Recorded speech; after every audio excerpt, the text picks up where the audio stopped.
皆様、こんなご経験はありませんか？例えば、大切な方や近しい関係の方がとても困難な状況になり、あなたを頼ってきたとします。すると、あなたはいつも以上のパワーを発揮して何とかしてあげたいと話を聞き、一緒に悩み、時には奔走します。そしてお相手の心に寄り添い、悲しんだり怒ってみたり、時には付き添いをお願いされ、行動を共にするなんてこともあるでしょう。きっとそんな時のあなたは大切な方を助けることに躊躇はなく、そこにかける時間と労力を惜しいとは思わないことでしょう。でもね、これが度重なるとどうでしょう。なんだか疲れませんか？めんどくさいって思いませんか？そうなのです。今回は自分の時はそこまでしないのに、誰かのためとなると力を発揮するという癖についてお話ししたいと思います。確かに誰かの役に立ちたい、人に感謝されることをするというのはとても素晴らしく大切なことなのですが、少しばかり道を外すととんでもな大きさの落とし穴に落ちてしまうということをあなたはご存知でしょうか？私たちは誰かに助けや援助をお願いされると少しばかりいい気分になりますし、頼られる自分に酔いがちですよね。そしてそれが度重なると何やら自分が特別な存在になったように感じ出します。例えば、うちの職場は自分がいないと回らないとか、あの子は自分が面倒を見てあげないとダメなんだとか、これよく聞くセリフですよね。私はこれをかなり危険なセリフと思っています。というのも、このような発言には一見相手を心配するように聞こえますが、私には自分は相手より優れている、自分は常に自分と誰かを比較する癖がありますと言っているように聞こえるのです。そしてそんなセリフをわざわざ言うところに自己顕示と承認欲求が透けて見えちゃうのです。ね、何やら不穏な空気が漂ってきましたでしょ？これが落とし穴なのです。そしてこの落とし穴、落ちている本人も気づかないほどとっても深いのですよ。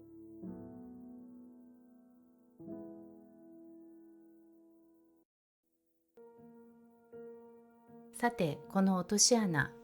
落ちた本人がその出口を見失ってしまうほどとても深いのです。その実態とは、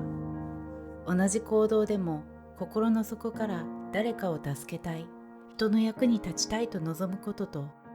誰かを助けることで満足感を得ようとしている、優越感を味わおうとしているのとでは全く内容が異なるということに誰もがお気づきだと思います。どうして気づくのかというと、自己満足や優越感を味わいたいという人は、自分が期待するような感謝や称賛がないと途端に拗ねたり荒ぶり出すからです。ではなぜそのようなことが起こるのかと言いますと、このお助けマンになる方、本当は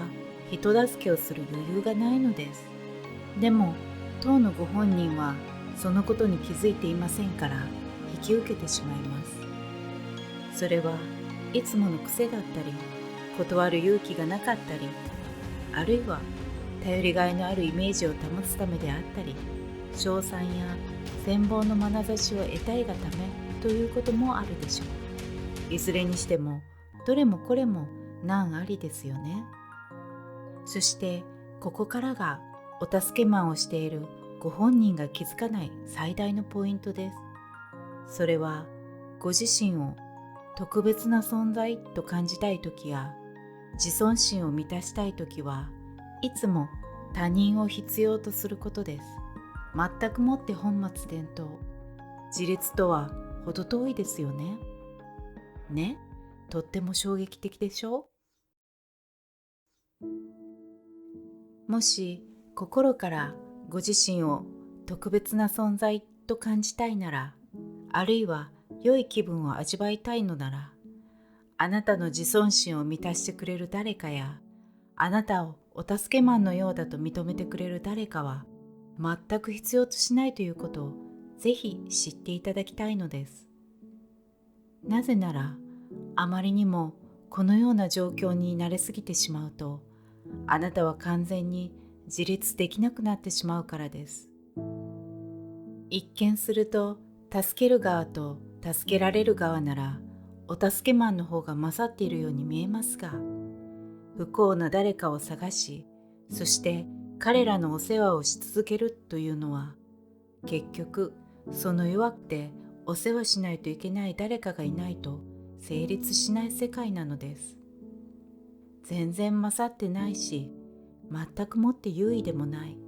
そう、あなたが望んでいることが何一つ得られていないのです。もう衝撃しかありませんよね。ではここでそっと目を閉じてゆっくりと深呼吸をしてみましょう。あなたの心の奥底に眠る魂の声に問いかけてみましょう。あなたは誰かの感謝や評価がなければ、ご自身を特別な存在と感じてはいけませんか？誰かより優位でなければ、ご自身を素晴らしい存在として認めてはいけませんか？誰かと比較して安心する、満足するという方法は、これだけの条件をクリアしなければ自分で自分を認めてはいけないと言っているようなもの、条件付きの愛なのです。そのようなあり方、苦しくありませんか？息切れしませんか？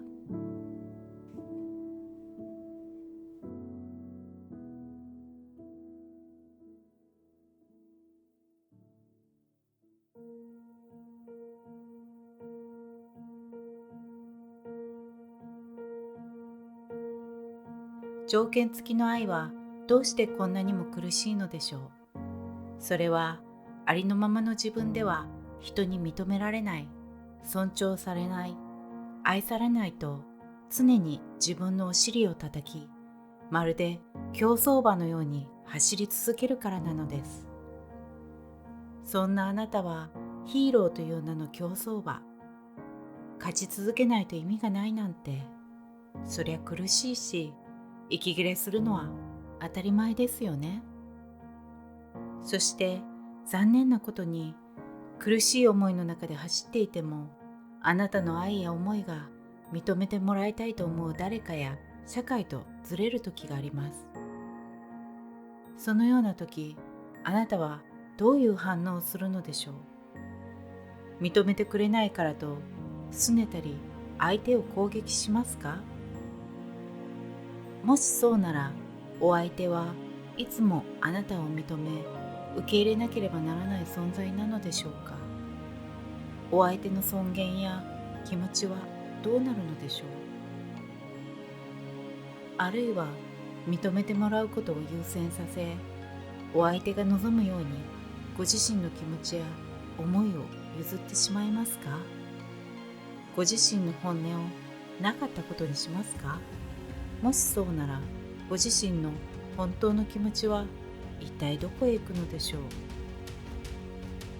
お相手が望むように無理をして我慢をして一時の称賛を得られたとしても、ご自身の本当の気持ちを伝えられなかった、受け取ってもらえなかったというモヤモヤが心のどこかで残りませんか？もしご自身を強く信じることができるなら、お相手と異なる意見が出たとしても、そういう感じ方、捉え方があるのか、私たちの感覚は大きく違うのだなで済むのです。ただその違いを知るだけなのです。そのどちらかを責めることなく、そのどちらかに無理やり合わせることなく、お互いの道を尊重することができます。そしてそのアイディアがいいなと思ったら、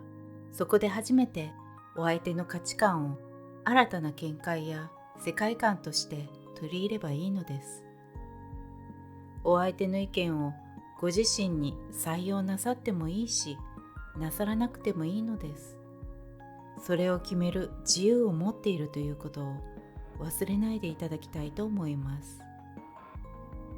この世に自分という存在がたった一人しか存在しないのは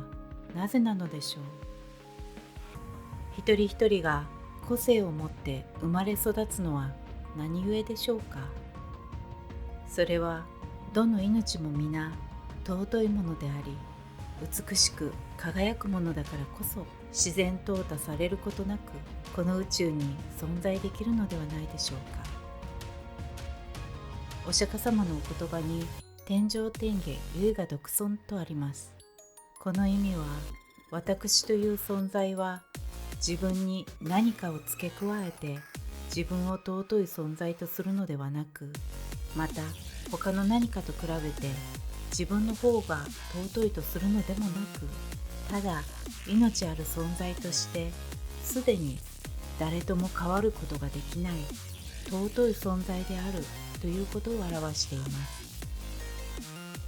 ご自身が望む尊厳は、この世に生を受けた瞬間からすでにあなたの内側に存在しているのです。ですから、それらをご自身の外側に求める旅は今日で終わりにいたしましょう。最後までお聞きくださりありがとうございます。ごきげんよう。南無阿弥陀仏。